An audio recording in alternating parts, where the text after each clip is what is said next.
And responsibilities journal special and resource teacher.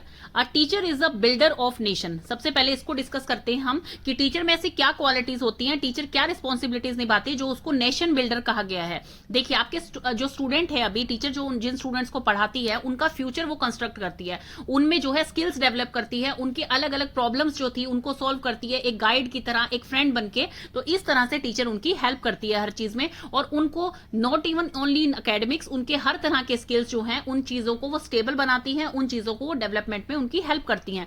तो इसीलिए वो फ्यूचर में जाके जब उसी कंट्री को सर्व करते हैं तो वो एक गुड सिटीजन की तरह सर्व करते हैं। उनकी मोरल ड्यूटीज, हर चीज का उन्हें पता होता है, क्या राइट है क्या रोंग है। तो टीचर हर तरह के स्किल्स उनके डेवलप करती है। इसीलिए एक टीचर जब उनका फ्यूचर कंस्ट्रक्ट करती है, टीचर जब उनको अच्छी शिक्षा देती है, तो तभी जो है वो अच्छे सिटीजन बन सकते हैं, वो देश की इकोनॉमी में भागीदारी करते हैं, देश को डेवलप कराने में भागीदारी करते हैं, अलग अलग टेक्नोलॉजीज में भागीदारी करते हैं। तो इस तरह से एक अच्छी टीचर को, एक गुड क्वालिटी टीचर को जो है वो नेशन बिल्डर का दर्जा दिया गया है।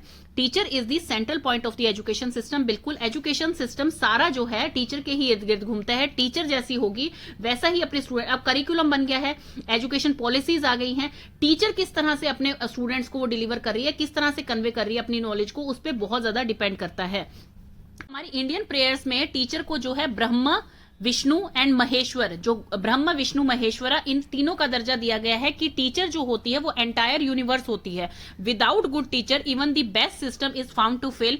कितना भी अच्छा आपका स्कूल का सिस्टम हो, कितना भी आपका एजुकेशन सिस्टम अच्छा हो, कितनी भी आपकी पॉलिसीज अच्छी हो, अगर टीचर अच्छी नहीं है, जो बच्चों को अच्छा समझा नहीं सकती है, अच्छे स्किल्स नहीं है उसके, तो फिर उसका कोई फायदा नहीं है। और गुड टीचर जो है वो चाहे आपके सिस्टम में भी कुछ डिफेक्ट हो, उनको भी ओवरकम करके एक बच्चे का जो है फ्यूचर तैयार कर सकती है, और यूनिक क्वालिटी से जो है बच्चों का फ्यूचर कंस्ट्रक्ट कर सकती है। तो इसीलिए टीचर को जो है गॉड का दर्जा दिया गया है, इवन गॉड से भी ऊपर का दर्जा दिया गया है। जैसे कबीर जी ने कहा, Kabir ji has given very high status to a teacher, even higher than God.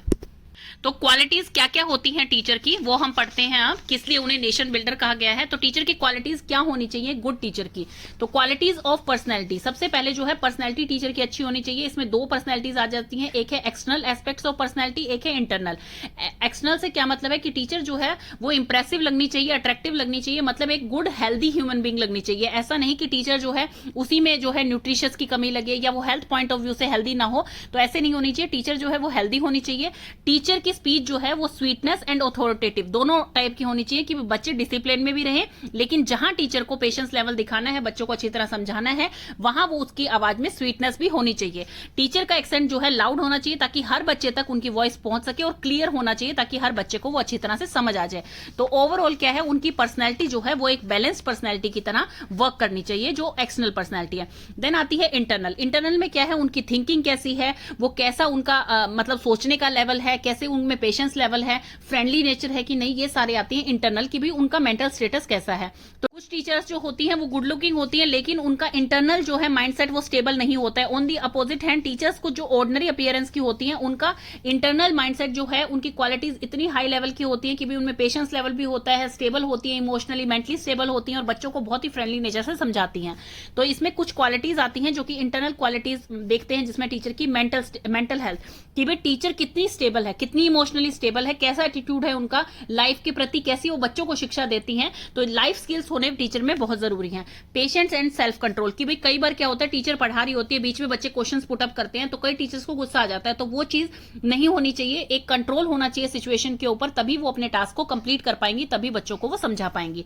Friendly and sympathetic behaviour होना चाहिए। टीचर का हमेशा जो है फ्रेंडली बिहेवियर होना चाहिए, ताकि बच्चों की वो चीजों को, प्रॉब्लम्स को समझे और उन डिफिकल्टीज को वो दूर करे, समझ के दूर करे उन चीजों को। देन ह्यूमर एंड विट आता है। ह्यूमर एंड विट का मतलब क्या है, जैसे मान लीजिए आप अपने फ्रेंड से बात कर रहे हैं, उसने एकदम से कोई जोक क्रैक किया, तो आप कहेंगे उनका सेंस ऑफ ह्यूमर बहुत अच्छा है, मतलब कि मजाक वे में, अच्छे वे में, जो कि बोर ना हो बंदा, इस तरह को कहा जाता है sense of humour. And wit means कि वो नॉलेजेबल भी हो, और मतलब उनको ज्ञान भी है उस चीज का, और वो इंटरेस्टिंग वे में उस चीज को आपको कन्वे भी कर रहे हैं। मतलब नो टॉपिक इज डल और ब्रिंग। अब विद विट एंड ह्यूमर हर डिफिकल्ट टॉपिक को भी जो है इंटरेस्टिंग और इजी वे में टीचर समझा सकती है, वो उनके ह्यूमर के ऊपर डिपेंड करता है। ऑनेस्टी एंड सीरियसनेस, टीचर की वर्किंग जो है वो रिफ्लेक्ट करनी चाहिए ऑनेस्टी और सीरियसनेस को, क्योंकि बच्चे जो हैं वो वही करते हैं जैसे उनकी टीचर करती है, वो टीचर को इमिटेट करते हैं, तो टीचर जैसे करेंगी वैसी ही क्वालिटीज बच्चों में भी आएंगी। तो इसलिए टीचर को ऑनेस्टी एंड सीरियसनेस दिखानी चाहिए अपने काम के प्रति। टीचर का जो है वो democratic and wider look outlook होना चाहिए और उसे कोऑपरेटिव होना चाहिए, पेशेंस लेवल अच्छा होना चाहिए, उनको जो है फ्रीडम ऑफ एक्सप्रेशन, मतलब बच्चे कभी भी फ्री होकर उनसे बात पूछ सकें, डिफिकल्टीज अपनी शेयर कर सके कि मुझे ये समझ नहीं आया, आप समझा दीजिए, मतलब ऐसे डर का माहौल क्लास में नहीं होना चाहिए।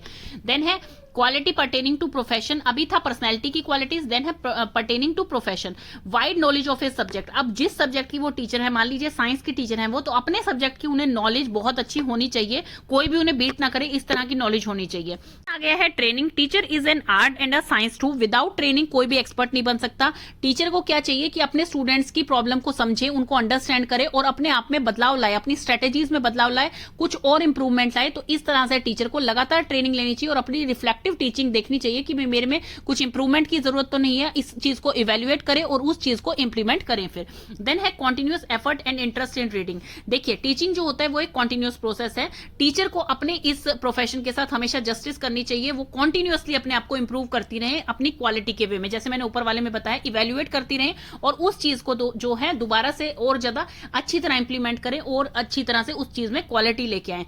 तो मतलब इसलिए टीचर को कॉन्टिन्यूअसली ट्राई करना चाहिए कि वो नॉलेजेबल और इंटरेस्टेड रहे, कि भाई जो कई नई बुक्स आ रही है, कोई रिसर्च पेपर आया है, तो उस चीज को रीड करते हुए रहना चाहिए ताकि अप टू डेट भी रहे टीचर। ओरिजिनलिटी, टीचर को हमेशा ओरिजिनल वे में बात करनी चाहिए, कोई भी चीजें इधर उधर की बातें नहीं बतानी चाहिए, उन्हें ओरिजिनलिटी में बिलीव रखना चाहिए टीचर को। Management and guidance ability, teacher जो होती है वो बच्चों के लिए जो है एक गाइड का काम करती है, एक फ्रेंड का काम करती है, फिलोसफर का काम करती है। टीचर सिर्फ टेक्स्ट बुक पढ़ाने के लिए नहीं होती, वो प्रॉपर डायरेक्शन भी दिखाती है बच्चों को कि आपका ये चीज राइट है, ये चीज रॉन्ग है। जैसे मैंने आपको बताया था, बच्चों की स्किल्स भी डेवलप करती है टीचर कि ये चीज अच्छी होती है, ये चीज बुरी होती है। टीचर बुरी चीज करने पर पनिशमेंट भी दे बच्चों को, लेकिन अच्छी चीज करने पर रिवॉर्ड्स भी दे, ताकि बच्चे जो है उस चीज को सीखे कि मेरी टीचर इन चीज से खुश होती है, तो इसका मतलब ये चीज अच्छी है। टीचर हमेशा रिसोर्सफुल रहनी चाहिए, मतलब इतनी ऑर्गेनाइज हो टीचर कि बच्चा कभी भी जाके अपनी कोई प्रॉब्लम पूछता है तो टीचर उसे रिसोर्स बताए, टीचर उसे तरीका बताए कि वो इस चीज को कैसे सॉल्व कर सकता है या इस चीज को कैसे और बेहतरी से लर्न कर सकता है। Good relation with others, teacher को कभी भी कॉन्फ्लिक्ट में नहीं रहना चाहिए, क्योंकि इसका असर उनके स्टूडेंट्स पे पड़ता है सीधा। टीचर को अपने स्टाफ से, अपने स्टूडेंट से, हर किसी से, अपने कलीग से, अपने जूनियर सीनियर हर लेवल के पर्सन से जो है वो गुड रिलेशन में रहना चाहिए, अच्छी तरह बात करनी चाहिए। Faith in one's own work, teacher को अपने ऊपर फेथ होना चाहिए कि भाई मैं जो पढ़ा रही हूं वो बहुत अच्छा पढ़ा रही हूं। अगर टीचर को अपनी ही चीज पे फेथ नहीं होगा कि मेरे टीचिंग लेवल्स अच्छे हैं या मेरे टीचिंग लेसन्स अच्छे हैं, तो फिर वो एफिशिएंट नहीं हो सकती है। इसलिए टीचर को अपने ऊपर फेथ होना चाहिए। तो इसीलिए टीचर को एक नेशन बिल्डर कहा गया है।